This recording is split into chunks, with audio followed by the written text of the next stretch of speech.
Baik, guru akan absen terlebih dahulu ya. Elizabeth Rahmani. Hadir, Bu. Alvina Devin Trisna Dewi. Hadir, Bu. Grace Andewi Kristiani. Hadir, Bu. Herlina Afni Fadila. Hadir, Bu. Dalam pembelajaran ini kita akan membahas mengenai konsep sistem pembayaran dan konsep uang sebagai alat pembayaran. Di antaranya membahas mengenai prinsip sistem pembayaran, komponen sistem pembayaran, alat bagi Indonesia dan sistem pembayaran, dan konsep uang sebagai alat pembayaran.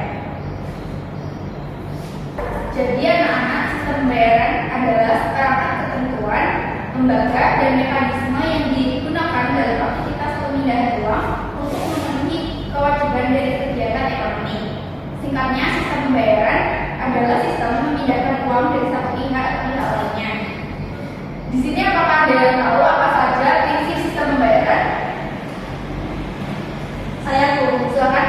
Jadi, prinsip kebijakan sistem pembayaran itu ada 4. Yang pertama, keamanan. Yang kedua, efisiensi. Yang ketiga, kesetaraan akses. Dan yang keempat adalah perlindungan konsumen. Baik, itu sekali apa yang dijawab oleh Alvina. Tepuk tangan buat Alvina.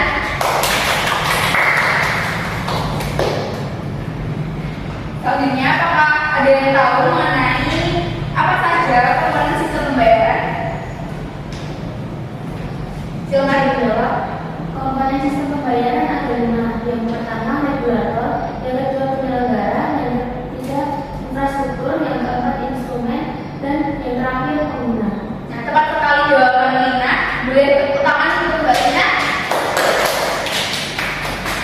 Sebelum guru menyampaikan materi, guru minta kalian untuk membentuk kelompok. Satu kelompok terdiri dari 2 orang.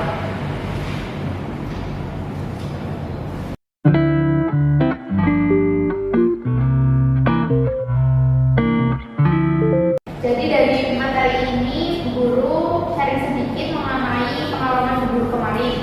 Jadi guru pernah pergi ke Jakarta lewat tol. Di era sekarang, pembayaran tol tidak melayani pembayaran pesawat sendiri, melainkan dengan pembayaran e-money. E-money ini juga bisa dipakai untuk belanja di supermarket, bayar transportasi umum, dan lain-lainnya. Dengan e-money, pembayaran menjadi lebih efektif dan efisien.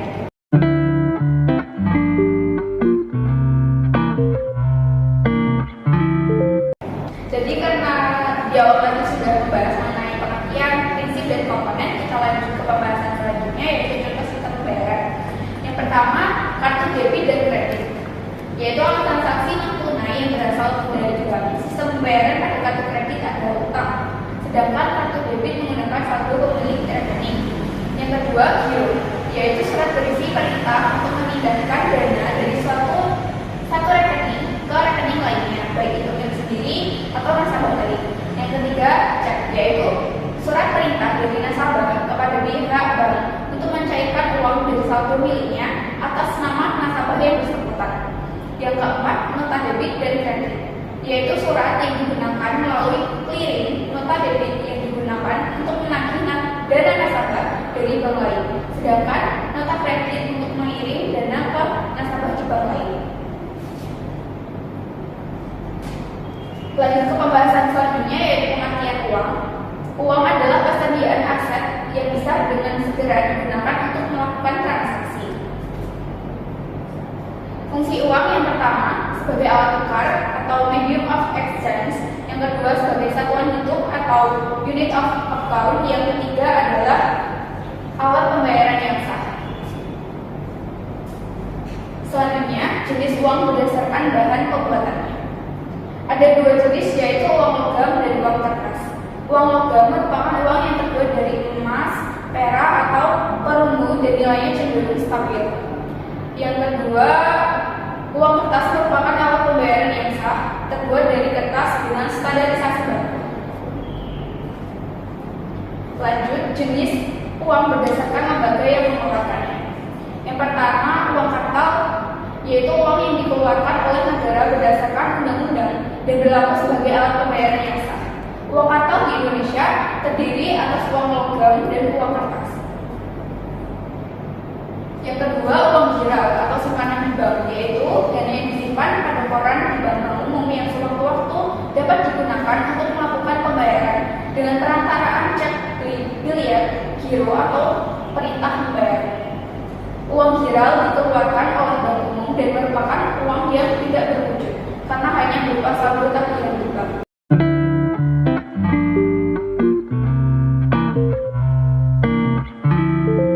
Jadi anak-anak karena sudah dibuat kelompok, untuk penugasan kelompok 1 yaitu jenis uang berdasarkan bahan pembuatannya yang berupa definisi dan jenis uang kertas. Untuk kelompok 2 mengenai jenis uang berdasarkan bahan pembuatannya yang berupa definisi dan jenis uang logam.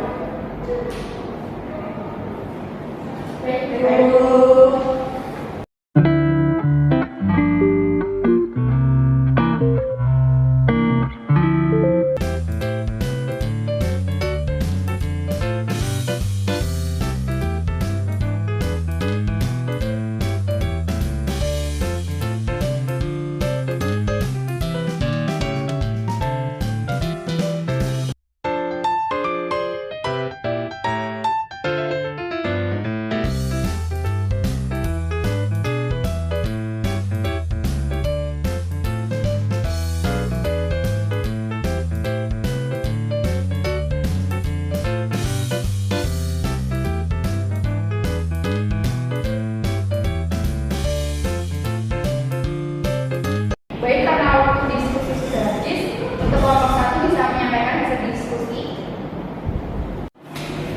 Baik, sebelumnya kami dari kelompok 1 izin mempresentasikan hasil diskusi kami. Saya sendiri Adriana Desna Dewi dan teman saya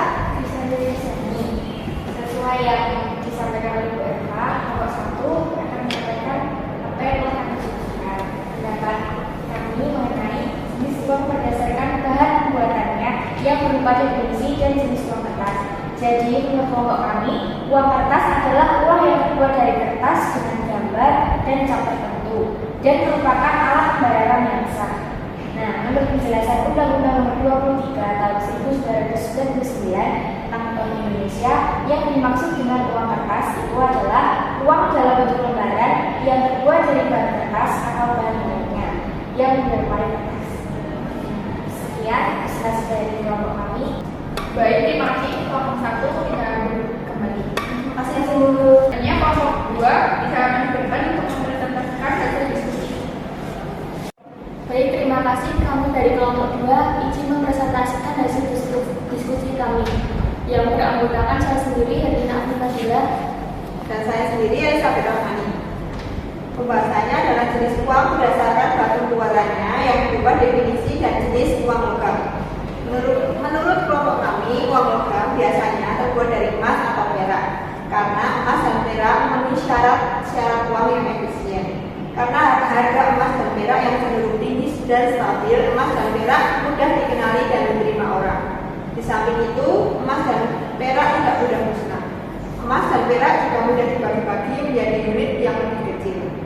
Di zaman sekarang, uang logam tidak dinilai dari berat emasnya, namun dari nilai nominalnya. Sekian presentasi dari kami. Terima kasih.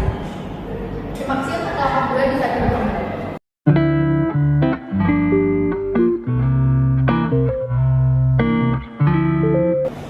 Untuk hasil diskusi dari kelompok 1 dan 2 sudah cukup baik. Untuk kelompok 2, ini kedepannya bisa menyampaikan materi yang lebih menjelaskan.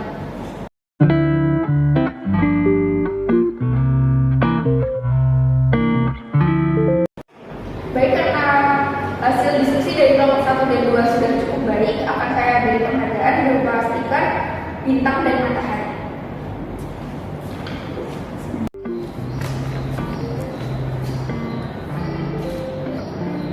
Terima kasih Bu.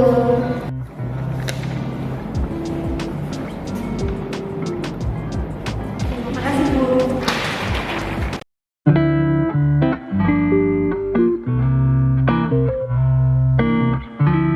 Jadi dari materi pembelajaran hari ini bisa disimpulkan bahwa uang merupakan alat pembayaran. Di era saat ini uang tidak hanya berbentuk uang kartal dan logam, tapi juga bisa berbentuk digital seperti emas. Untuk lebih mendalami materi, PPT dan penugasan dalam bentuk Google Form nanti akan saya share dalam Jangan lupa mempelajari materi pada pertemuan berikutnya. Sekian pembelajaran kali ini. Wassalamualaikum warahmatullahi wabarakatuh.